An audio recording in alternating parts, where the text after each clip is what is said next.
औज़ुबिल्लाहिमिनश्शैतानिर्रजीम बिस्मिल्लाहिर्रहमानिर्रहीम। MCL's second semester आपको computer communication network के लेक्चर नंबर 10 में वेलकम। लास्ट लेक्चर में कुछ चीज़ें हमने डिस्कस की थी।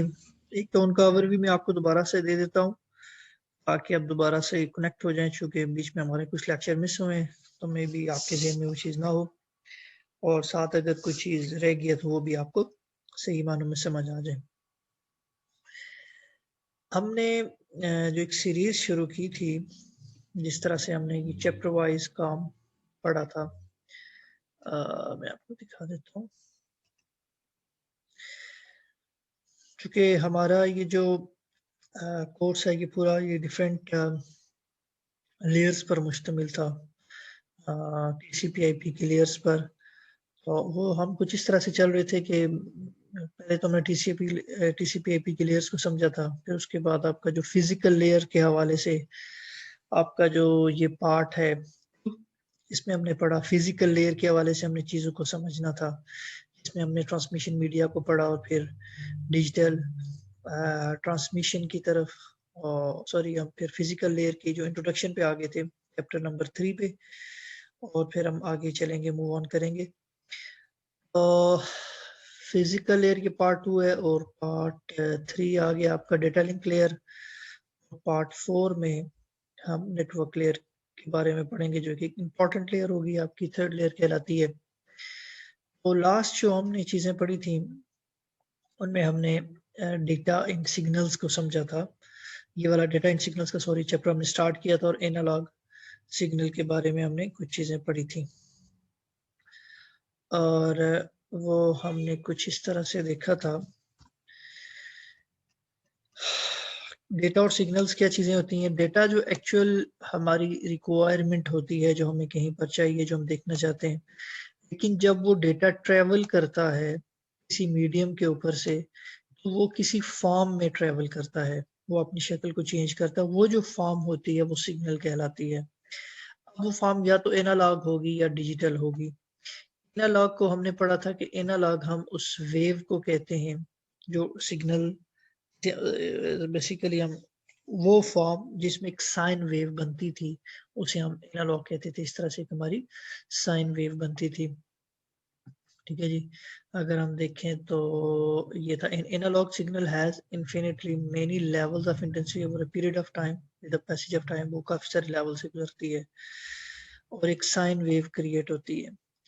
अच्छा, फिर हमने देखा था कि दो तरह के सिग्नल्स हो सकते हैं, या पीरियडिक हम कहते हैं, नॉन पीरियडिक। पीरियडिक वो थे जो कि अपनी एक खास पैटर्न को बरकरार रखते हैं, उन्होंने पैटर्न स्टार्ट किया और उसी पैटर्न पर वो चलते रहते हैं।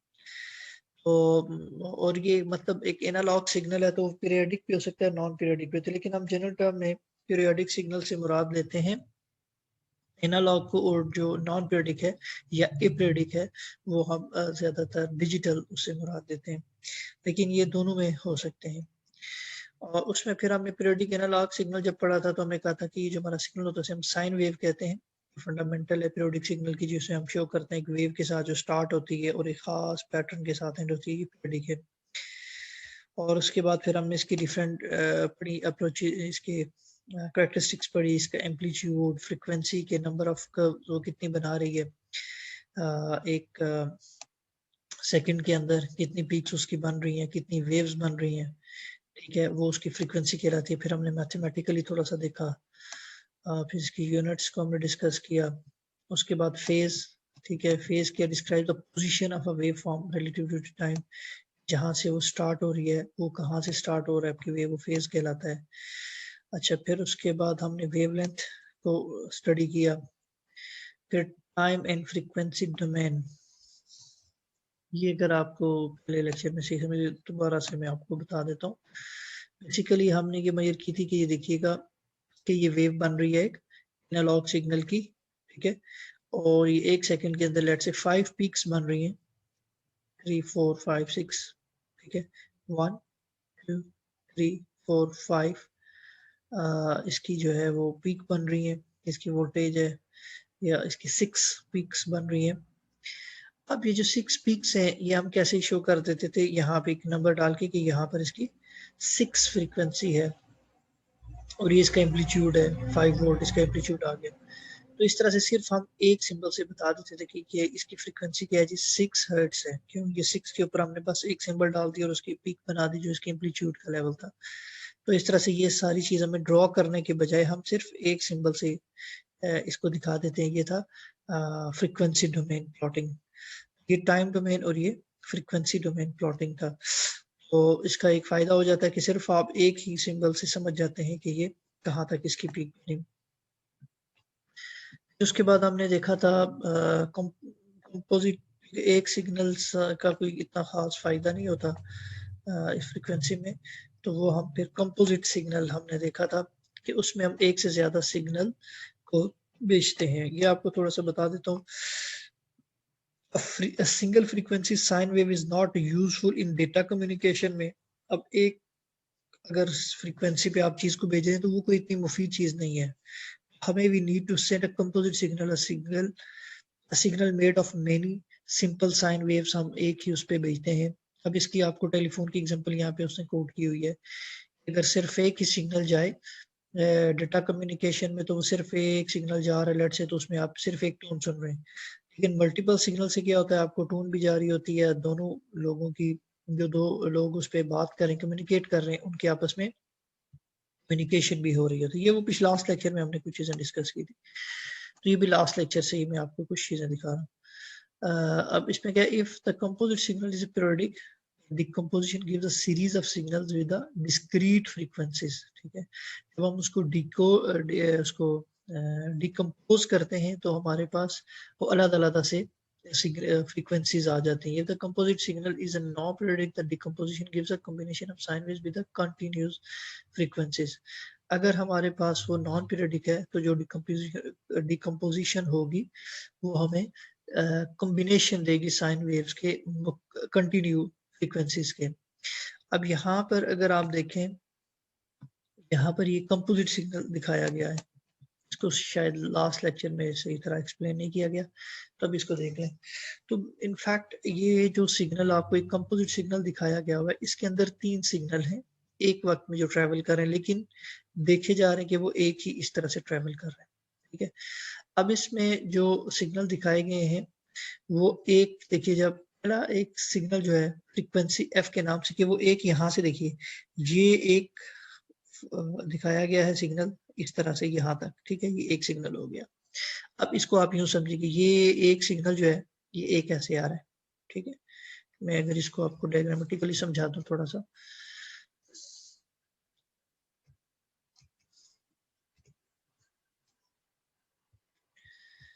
पेंट को, तो यहाँ पर जो सिग्नल है वो एक सिग्नल आपका यहाँ से स्टार्ट हो रहा है, ये वाला, ये एक सिग्नल, ये आया, ये आया। ठीक है, फिर आपका जो दूसरा सिग्नल है वो ये रहा, ये आपका सिग्नल रहा। ठीक है, ये एक सिग्नल यहाँ से देखिए स्टार्ट हो रहा है, ये ठीक हो गया। अब ये इस तरह से ये दिखाया गया। अब इस तरह से अगर आप देखें इस डायग्राम में, तो इस डायग्राम में जो 3 सिग्नल दिखाए गए हैं वो क्या दिखाए गए हैं, इसको जरा मैं आपको पढ़ के समझा देता हूँ। Figure 3.9 shows a periodic composite signal with a frequency f। पहला जो इसमें सिग्नल है उसकी फ्रीक्वेंसी f है, यानी कि एक सेकंड में वो एक ही बना रहे हैं। ये वाला एक सेकंड में वो, यहाँ पर देखिए एक सेकंड में वो एक ही वेव बना रहे हैं। ठीक है, ये पहला फ्रीक्वेंसी वो 1f जिसे उसने कहा है। फिर आगे आपके पास 3f। 3f कौन सी, ये देखिए, ये 1, ये 2 और ये तीसरी पीक, ये पहली पीक, ये दूसरी पीक और ये तीसरी पीक।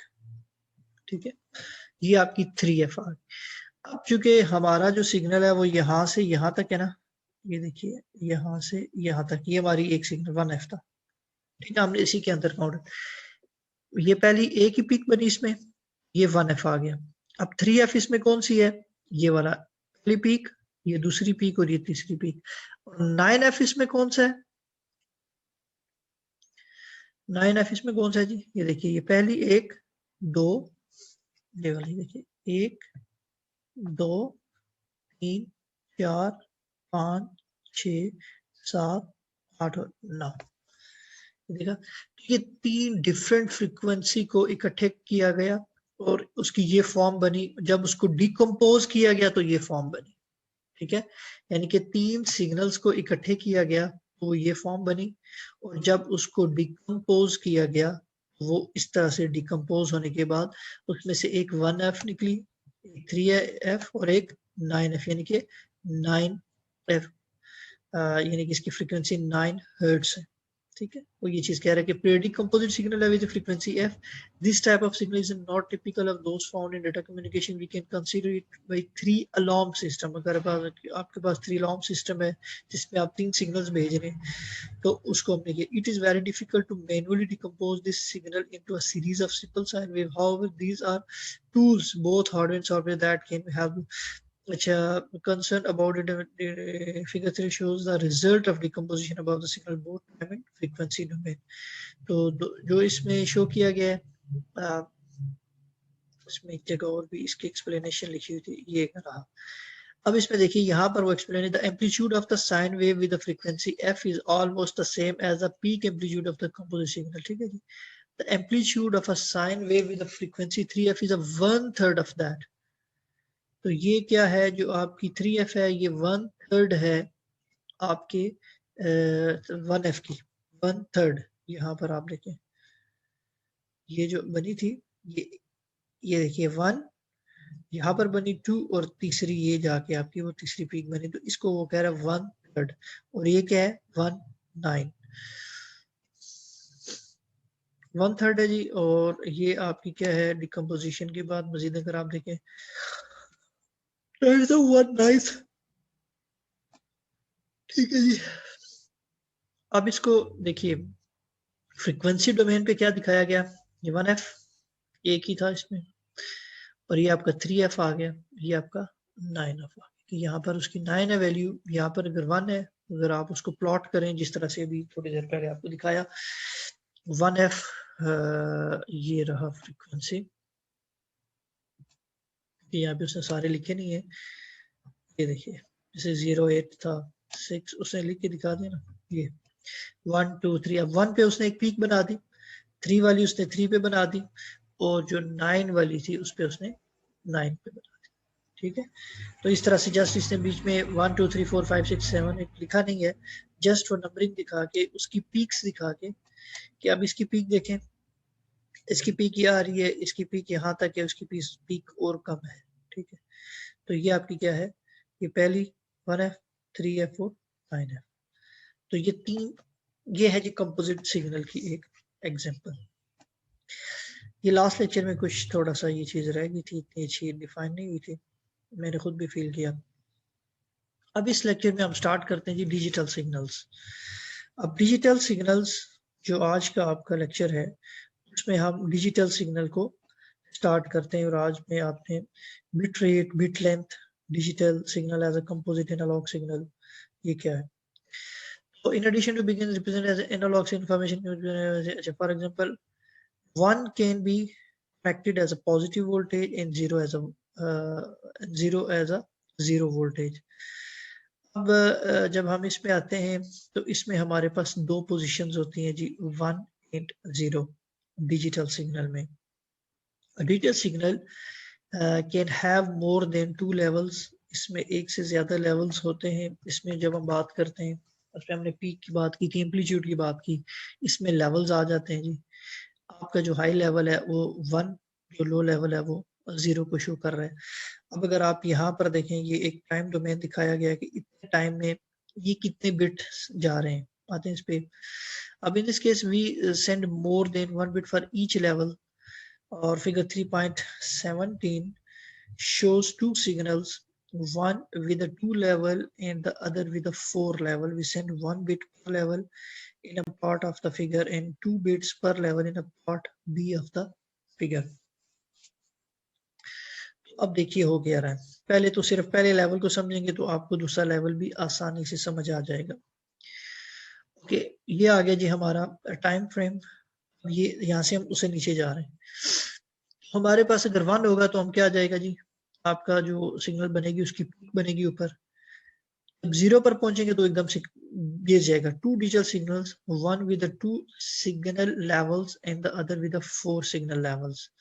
अब देखिए मैं आपको बताता हूँ। अच्छा जी, इसमें क्या होता है, इन शॉर्ट जो आसानी से, आप पहले तो बात ये समझ लें कि डिजिटल सिग्नल में क्या होता है, आपके पास 0 और 1 होते हैं, 0 1। अब डिपेंड कि आप कौन सा पैटर्न यूज कर रहे हैं। अगर तो आप कहते हैं जी 1 ऊपर होगा और 0 डाउन होगा, तो फिर आप 1 आ गया। आपने आई होप कि बाइनरी नंबरिंग पढ़ी होगी अपने लास्ट सेमेस्टर में। आपका सेकंड सेमेस्टर है तो आपने यकीनन फर्स्ट सेमेस्टर में बाइनरी नंबरिंग पढ़ी होगी।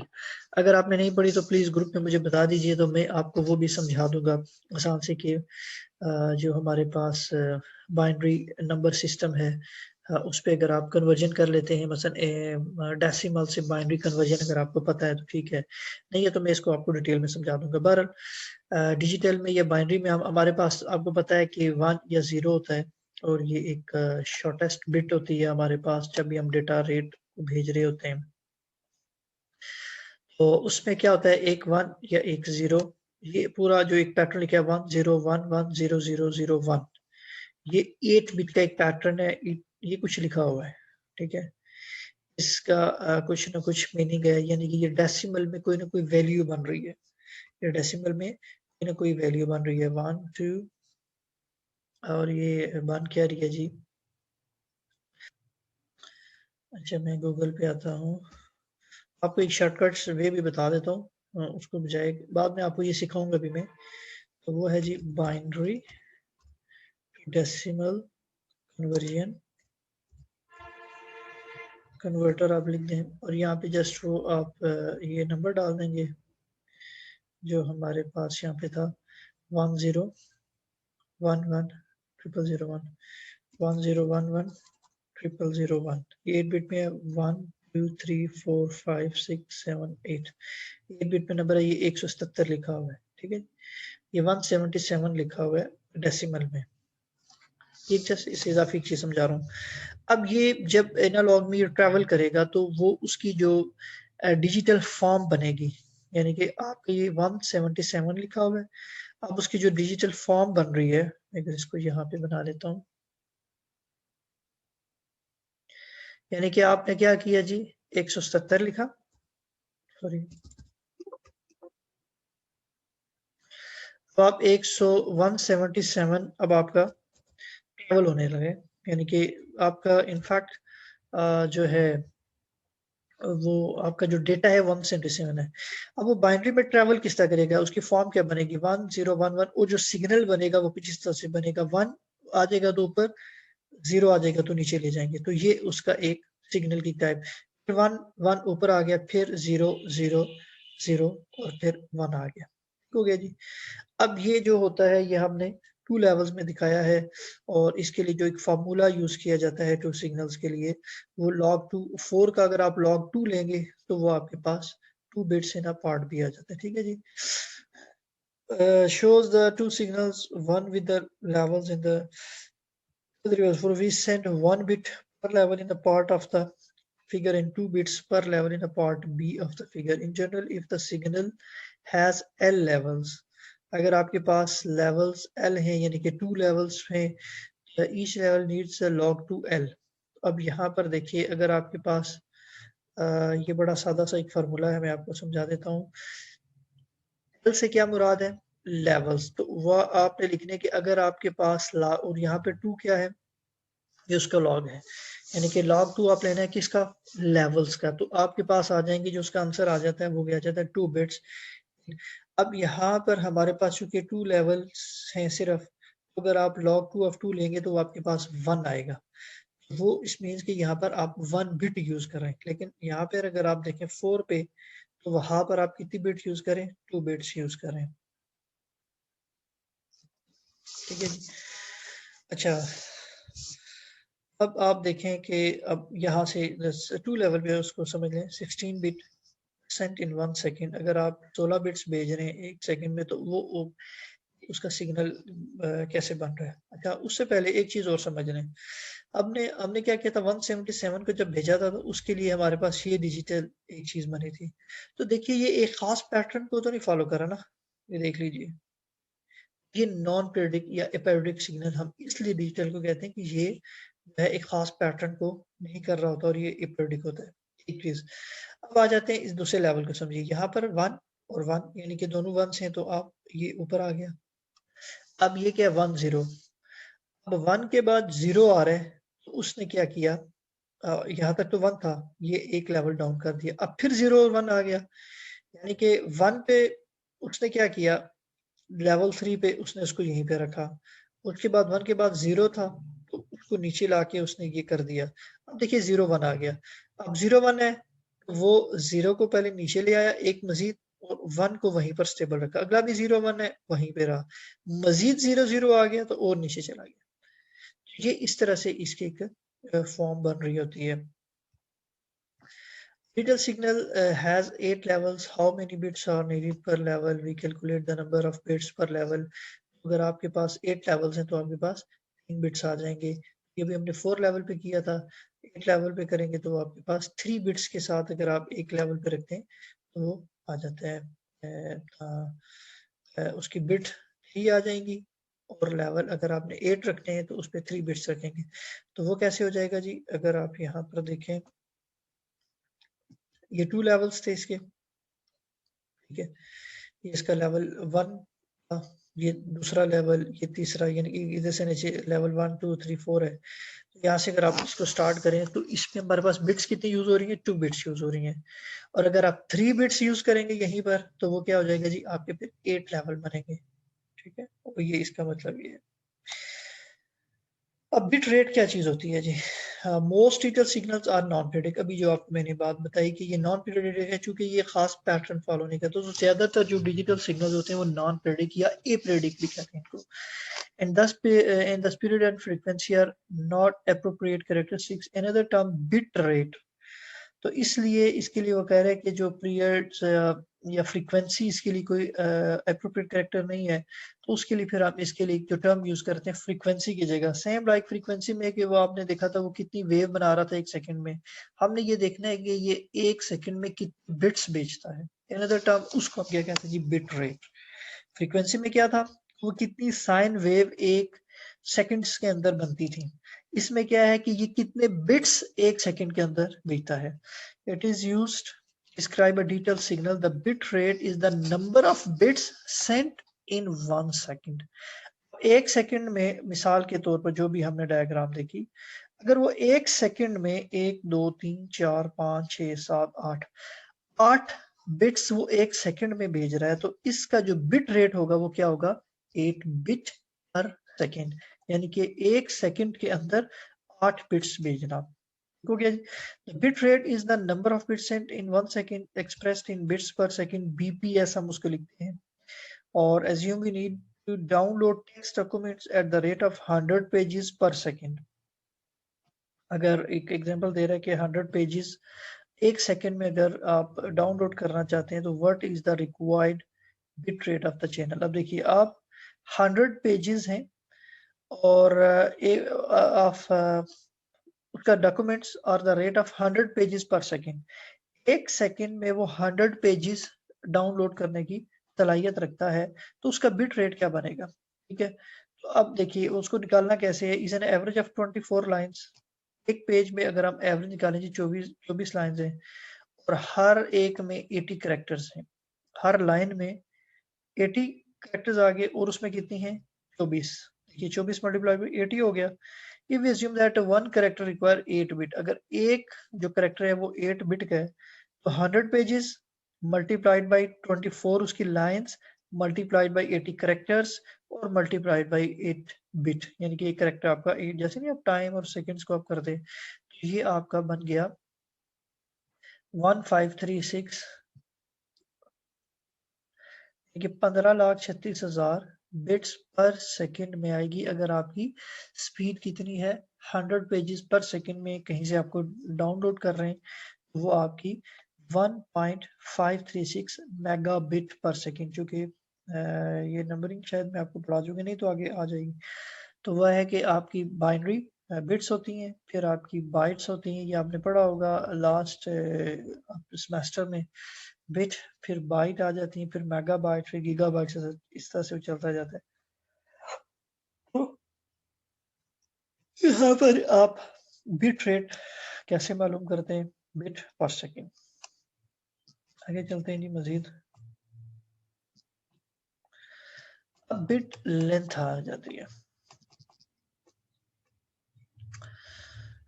बिट लेंथ क्या चीज़ है? We discuss the concept of the wavelength for an analogue signal. हमने देखा था कि वो वेव लेंथ क्या होती है, कि जो उसकी वेव बन रही है उसकी लेंथ क्या बनती है। The distance one cycle occupies on the transmission medium के ऊपर, वो जो एक साइकिल पूरा एक वेव जो बन रही होती है उसकी जो लेंथ होती है वो बिट वो कहलाती थी वेव लेंथ। अब बिट लेंथ में we can define something similar, वो उसी से मिलते जुलते। द बिट लेंथ क्या है? Is the distance one bit occupies on the transmission media. अब एक बिट जो उस पे ट्रांसमिशन मीडिया पे जो वो डिस्टेंस ले रहा है वो उसकी बिट लेंथ कहलाती है। एक बिट, और कीजिएगा, define something similar for teacher. The bit length is the distance one bit occupy. एक बिट जो डिस्टेंस ऑक्यूपाई करता है किसके ऊपर? ट्रांसमिशन मीडियम के ऊपर, वो उसकी बिट लेंथ कहलाती है। और उसके लिए formula propagation speed multiplied by bit duration. आप उसकी स्पीड मालूम, स्पीड कितनी है और उसका बिट ड्यूरेशन कितना है, उससे आप बिट लेंथ बड़ी आसानी से निकाल सकते हैं।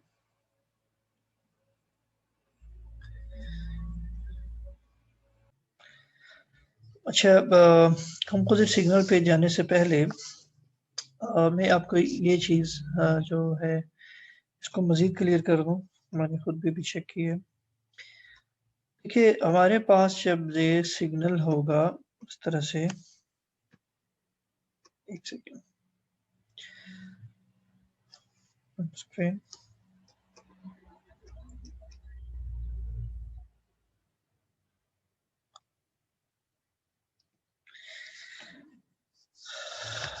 जब हम बिट रेट 1 रखते हैं ना जी, तो 1 को हम किससे शो करते हैं? हाई लेवल से, और 0 को किससे शो करते हैं? 0 लेवल से। ठीक हो गया यहाँ तक? अब यहाँ पर जब हमारे पास 2 बिट्स आ जाते हैं ना, तो हम 2 बिट्स पर हमारे मैक्सिमम क्या कॉम्बिनेशन हो सकती है? देखिएगा, हमारे पास 1 1 हो सकता है, ठीक है जी, 1 0 हो सकता है, 0 1 हो सकता है और 0 0 हो सकता है। यही 4 कॉम्बिनेशन हमारे पास हो सकते हैं, ठीक है। हमारे पास 1 1 हो सकता है, या 1 0 हो सकता है, या 0 1 हो सकता है, या 0 0 हो सकता है। दैट इज वाई कि हम ये कहते हैं कि ये 4 लेवल्स हैं। जब हमारे पास 2 बिट्स आ जाते हैं, तो जो हमारे पास मैक्सिमम इसमें जो ग्रुपिंग कर सकते हैं हम, जैसे 1 0 में हमने ग्रुपिंग की, हमने क्या ग्रुपिंग की? 1 और 0, बस यही हो सकता है। तो 1 को हमने हाई कर दिया और 0 को हमने लो कर दिया। अब जब हम 2 बिट्स पे आते हैं, यानी कि 2 बिट्स के कॉम्बिनेशन पे आते हैं, तो जो हमारा एक सिग्नल जा रहा है 16 बिट्स का, तो उसमें हमारे पास जो कॉम्बिनेशन बनते हैं, जो लेवल्स बन सकते हैं, वो हमारे पास हो सकता है एक 1 1 के लिए, एक 1 0 के लिए, एक 0 1 के लिए और एक 0 0 के लिए। जब हमारे पास इस तरह के लेवल्स आ जाते हैं, ये कॉम्बिनेशन पॉसिबल आ जाते हैं, तो फिर हम कैसे उसको शो करते हैं? हम उसको ऐसे शो कर सकते हैं, जो 1 1 है उसको हमने लेवल 4 कर दिया। अब अगर आप देखें मजीद कोई 1 1 आता ना, लेट से ये 0 0 के बाद अगर यहाँ पर 1 1 आता, तो हम यहाँ से सिग्नल्स को इधर ऊपर ले आते, ठीक है। फिर हम इसको यहाँ से उठाते और इस तरह से ऊपर ले आते। मैं मिसाल दे रहा हूँ, ये कि अगर हमारे पास इस 0 की जगह अगर लेट से हमारे पास 1 1 होता, तो हम यहाँ से इसको उठाते और ये सिग्नल हमारा इस तरह हो जाता। क्यों? ये 1 1 का लेवल है। तो 1 1 के लिए हमने ये लेवल रखा, 1 0 के लिए हम लेवल 3 पे, 1 1 के लिए हमने लेवल 4 सेट किया। किसके लिए? 1 1 के लिए। 1 0 के लिए हमने लेवल 3 रख दिया। अब देखिए, और 1 0 कहीं पे आ रहा है? ये आ रहा है, ये 1 0 आ गया, तो ये लेवल 3 पे आ गया। इसी तरह 0 1 है, ये हमारे पास 0 1 0 1, और कहीं पे 0 1 नहीं है, तो उसके लिए हम लेवल 2 रख दिया, ये आ गया। इसी तरह हमारे पास अब ये 0 0 है, इसके लिए हमने ये लेवल सबसे नीचे वाला लेवल 1 ये रखा हुआ है, तो ये हमारे पास 0 0 है। ये इस तरह से कॉम्बिनेशन। इसी तरह की जब 3 कहेंगे, तो 3 में हमारे पास फिर 8 बन जाते हैं। 8 लेवल से नीचे से स्टार्ट करेंगे, 0 0 के 3 हो जाएंगे उसमें, ठीक है, तो वो आपके पास जो कॉम्बिनेशन बनते होंगे 0 0 से आप स्टार्ट कर लें ऊपर की तरफ, फिर इसी तरह 0 0 1 आ जाएगा, फिर आपका आ जाएगा 0 1 0 आ जाएगा, फिर 1 0 0। तो इस तरह से ये आपके 8 लेवल बनेंगे और वो आप सिग्नल बता देंगे कि अगर 1 0 0 होगा या 0 0 आप सबसे बॉटम से स्टार्ट कर देंगे, फिर 0 0 1 उससे ऊपर वाला लेवल आ जाएगा, फिर 0 0 1 के बाद 1 0 0 ये उससे ऊपर लेवल आ जाएगा। तो इस तरह से हमारे पास ये लेवल जाता है। ये एक चीज रह गई थी, मैंने आपको समझा दूं। अच्छा जी, digital signal as a composite analogue signal. अभी हमने थोड़ी देर पहले कंपोजिट एनालॉग सिग्नल पढ़े, इसी लेक्चर में भी और इससे पहले लेक्चर में भी। उसमें मैं एक चीज आपको समझा दूं और फिर हम दोबारा इस पेज नंबर 70 पे आ जाते हैं। जब हम ये रहा,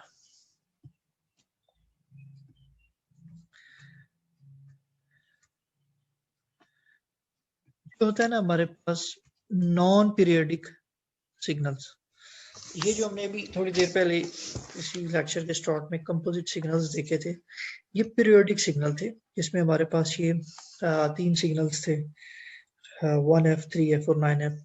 तो ये क्या थी, ये पीरियोडिक थे, इनमें देखिए सारा पैटर्न सेम है। अब जो नॉन पीरियोडिक होते हैं उनको जरा देखते हैं और उसको हम कैसे शो करते हैं, उसको दिखाते क्या है और उसमें इंपॉर्टेंट चीज क्या है जो आगे उससे रिलेट कर रही है, एक समझने वाली है।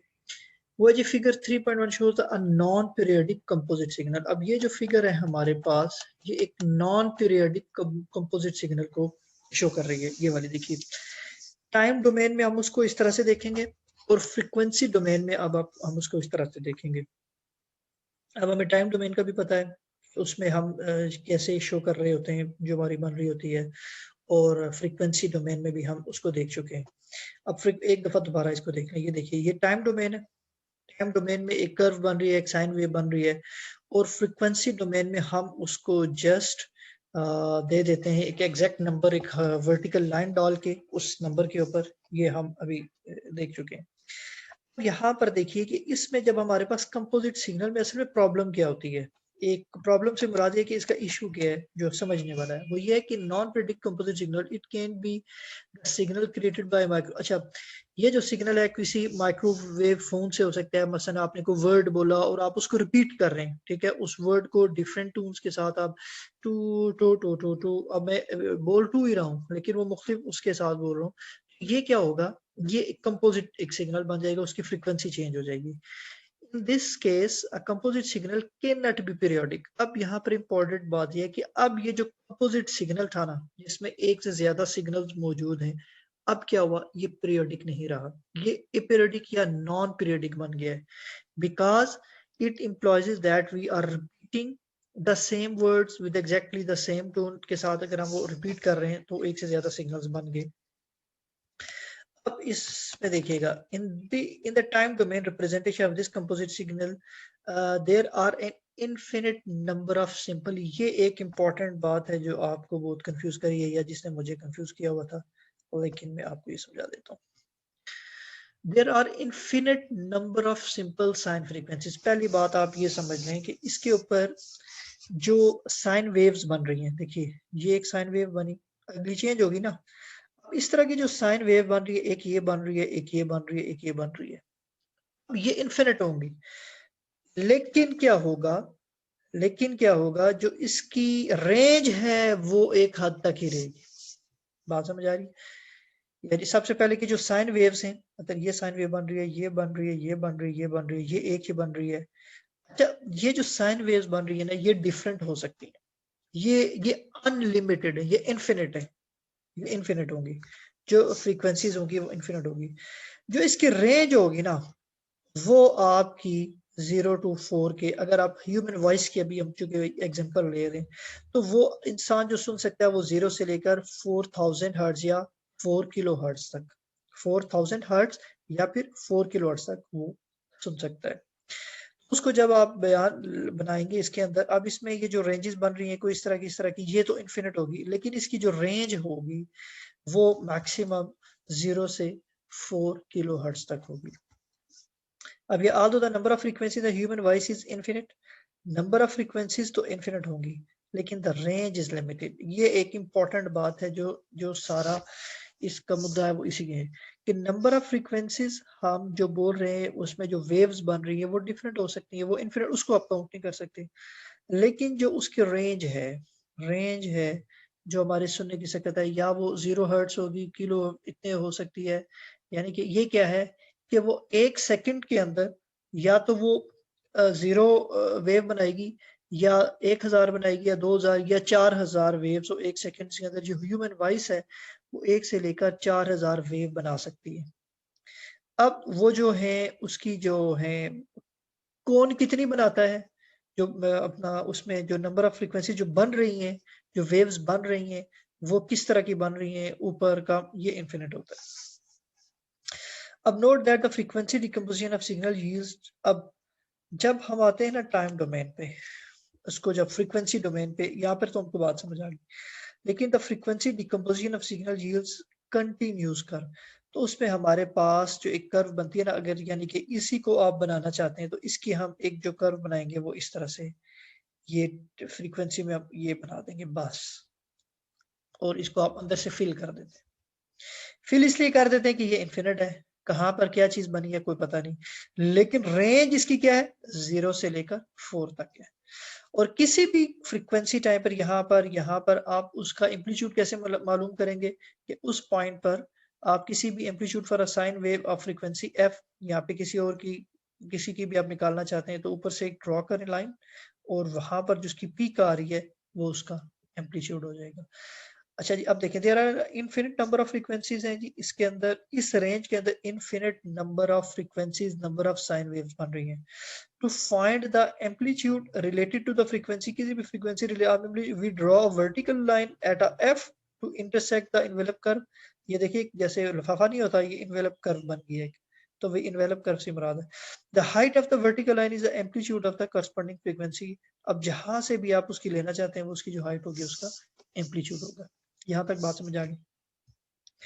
अब आ जाए कि ये तो हमने पढ़ा ना इसका एम्पली, क्या कहते हैं, पीरियडिक और नॉन पीरियडिक हमने किसमें, साइन वेव में, एनालॉग में। अब डिजिटल पे हम आते हैं, उसका लास्ट टॉपिक है। अब डिजिटल सिग्नल में देखिएगा, in addition to being represented by analogue signal, ये तो हो गया, सॉरी।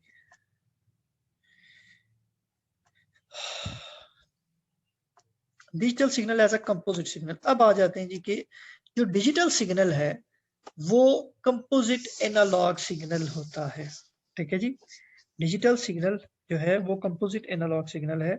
ये आपको इसमें एक और इम्पोर्टेंट चीज पढ़ के फिर आपको बताता हूँ कि एक फोरियर एनालिसिस है, एक साइंटिस्ट है, उसके एनालिसिस कहा जाता है a digital signal is a composite. अब यहाँ पर गौर से बात समझिएगा, a digital signal is a composite analogue signal. अब बात समझ आ गई कि जो डिजिटल सिग्नल होता है, हमने पहले पढ़ा था कि ये क्या होता है, अपीरियोडिक होता है, यानी कि नॉन पीरियोडिक सिग्नल डिजिटल को कहते हैं। क्योंकि डिजिटल सिग्नल है वो एक इनफैक्ट कंपोजिट एनालॉग सिग्नल है, उसकी बेनिफिट इनफिनिट है। और आप उसको कर सकते हैं, गेस कर सकते हैं, as you may have guessed.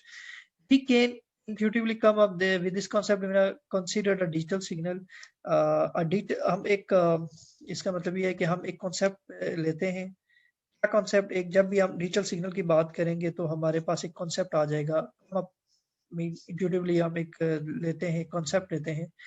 We consider digital signal क्या, digital signal the time domain comprises connected vertical and horizontal line segment. ठीक है जी, डिजिटल सिग्नल्स को हम कैसे करते थे जी, कनेक्टेड, ये हमारे पास डिजिटल सिग्नल है ना, हॉरिजॉन्टल वर्टिकल, हॉरिजॉन्टल वर्टिकल। तो ये digital signal the time domain, जो इससे पहले हमने टाइम डोमेन में देखा, comprises connected vertical and horizontal line segment है जी। उसमें कोई कर्व नहीं बन रही होती, बल्कि एक आपकी वर्टिकल लाइन है, एक आपकी हॉरिजॉन्टल लाइन है, वर्टिकल लाइन है, हॉरिजॉन्टल लाइन है। ठीक है, vertical line in the time domain means a frequency of infinity. जो वर्टिकल लाइन आपकी जा रही है, इट मींस के, इससे हम जो कॉन्सेप्ट लेते हैं वो ये लेते हैं कि फ्रीक्वेंसी ऑफ इंफिनिटी, यानी कि sudden change in time. Time में अगर एकदम से कोई चेंज आ जाता है तो ये आपकी फ्रीक्वेंसी ऊपर से नीचे ड्रॉप हो जाती है, इसे हम कहते हैं सडन चेंज। और जो vertical line in the time domain है means the frequency of infinity sudden change in time. अब अगर चेंज आ जाता है टाइम में तो ये क्या कहलाएगा? Vertical line in the time domain means the frequency of infinity. अब हॉरिजॉन्टल लाइन क्या हो गया जी? ये आ गया horizontal line in the time domain means the frequency of zero. अगर देखिए हमने पहले पढ़ा था कि ऊपर वाला जो है ये 1, नीचे क्या आ जाता है? 0। अब ये जो नीचे चेंज आ रहा है और ये हॉरिजॉन्टल लाइन है, ये किसको शो कर रही है जी? 0 को शो कर रही है। इसको जरा दोबारा देख लें, देख लें जी इस सारी चीज को एक सेकंड के लिए। Vertical line in a time domain means the frequency of infinity. Vertical line ऊपर से नीचे आना। इसी तरह horizontal line in the time domain means the frequency of 0। ये आपकी हॉरिजॉन्टल लाइन, ऊपर से जब आप नीचे आए 0, दोबारा ऊपर गए 1, ठीक है। From frequency of 0 to frequency of infinity, और वापस इंफिनिटी से 0 पे जाना, all frequency between are part of the domain, ये उसका हो गया। आ जाती है आपकी जो इम्पोर्टेंट चीज है जो इससे रिलेटेड है, वो क्या है जी? कि यहाँ पर देखिएगा, अगर तो अगर यहाँ पर if the digital signal is a periodic, ठीक है, ये बात जरा पहले ये समझ लें, एक नुक्ता, और फिर आपका दूसरा नुक्ता समझाता हूँ। अगर तो डिजिटल सिग्नल पीरियोडिक है, यानी कि ये सेम वेव बन रही है, ऊपर नीचे, ये सेम वेव बन रही है, ठीक है। अगर आप इसको उसमें देखेंगे तो ये क्या बनेगा? 1 0 1 0 1 0, जो कि बहुत रेयर चांस होता है इस पे डिजिटल सिग्नल में। अच्छा जी, अगर तो डिजिटल सिग्नल पीरियोडिक है, विच इज अ रेयर, बहुत कम होता है जी, ये लिखा भी हुआ है। द डिकम्पोज सिग्नल, जो उसका आगे डिकम्पोज सिग्नल इस तरह से बनेगा, has frequency domain representation with infinite bandwidth and discrete frequencies. अब उसमें क्या होगा कि उसकी जो रिप्रेजेंटेशन हमने करनी है वो इनफिनिट बैंडविड्थ होगी एंड डिस्क्रीट फ्रीक्वेंसीज, और फ्रीक्वेंसीज उसकी डिस्क्रीट होंगी, 3 है 5 है, और बैंडविड्थ इसकी क्या है? वो इनफिनिट है। एक बात क्लियर होगी कि बैंडविड्थ इनफिनिट है और जो उसकी फ्रीक्वेंसीज आएंगी वो डिस्क्रीट वैल्यूज में होंगी, 1 2 3 5 है, ये इस तरह से आएगी। अब दूसरा कानून जो आपको उसी जगह पे दिखा, ये आपका था time and frequency domains periodic signals की। अब अगर ये क्या था? पीरियोडिक है। अब अगर नॉन पीरियोडिक है तो फिर क्या होगा जी? देखिएगा, if the digital signal is a non periodic, जो कि होता है अक्सर, decomposed signal still has an infinite bandwidth. Bandwidth तो उसकी इनफिनिट जैसे इसमें थी, बैंडविड्थ तो इनफिनिट होगी, but the frequencies are continuous. उसमें जो फ्रीक्वेंसी बनेगी वो इस तरह से बनेगी, ये देखिएगा, आपकी डिकम्पोज होती हुई ये ये इनफिनिट बनती जाएगी। यहाँ पे क्या था? डिस्क्रीट वैल्यू थी, इसमें क्या होगा? कंटिन्यू वैल्यू होगी। बात समझ आई? तो ये बेसिकली जो डिजिटल कंपोजिट सिग्नल है, ये एनालॉग की जो है, इसको हम कहते हैं इसी वजह से, जो डिजिटल सिग्नल है ये कंपोजिट एनालॉग सिग्नल को हम डिजिटल सिग्नल में वो आ जाते हैं। जो कंपोजिट एनालॉग सिग्नल होते हैं वो समझ लें आप इनफॉर्म डिजिटल बन जाते हैं।